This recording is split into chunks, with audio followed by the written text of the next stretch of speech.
Greenland দখলের কথা ভাবছেন মার্কিন প্রেসিডেন্ট ডোনাল্ড ট্রাম্প এবং সেটা ভাবছেন গ্রিনল্যান্ডকে রক্ষা করতেই। কেননা আমেরিকা দখল না করলে রাশিয়া ও চীন সেই ভূখণ্ড দখল করে নেবে, এমনটাই মনে করছেন ট্রাম্প নিজে। শুক্রবার এক প্রশ্নের উত্তরে এমনটাই জানিয়েছেন তিনি।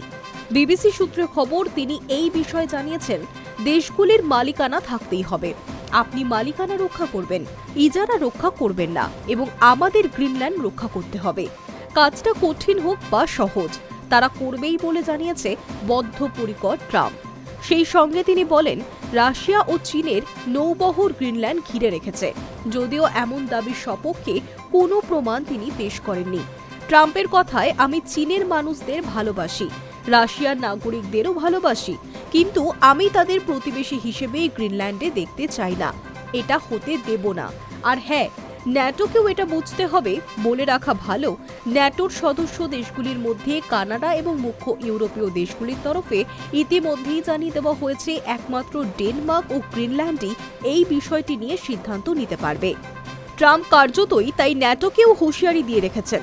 এর পাশাপাশি ট্রাম্প পরিষ্কার করে দিয়েছেন, কোনো ধরনের ইজারা এক্ষেত্রে কাম্য নয়, তা সে 9 বছরের হোক বা 100 বছরের।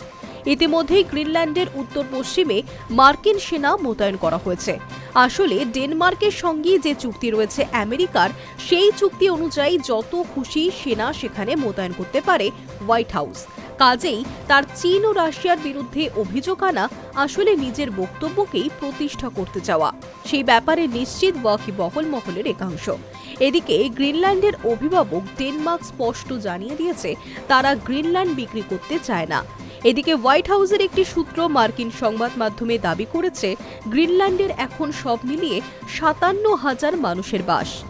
তাদের প্রত্যেককে $10,000 থেকে $1 লাখ করে দেওয়া যায় কিনা তা নিয়ে আলোচনা করছেন মার্কিন আধিকারিকেরা। তাদের বক্তব্য, যদি গ্রিনল্যান্ডের প্রত্যেক নাগরিককে $1 লাখ করেও দেওয়া যায়, সেক্ষেত্রে সব মিলিয়ে আমেরিকার খরচ হতে পারে $600 কোটি।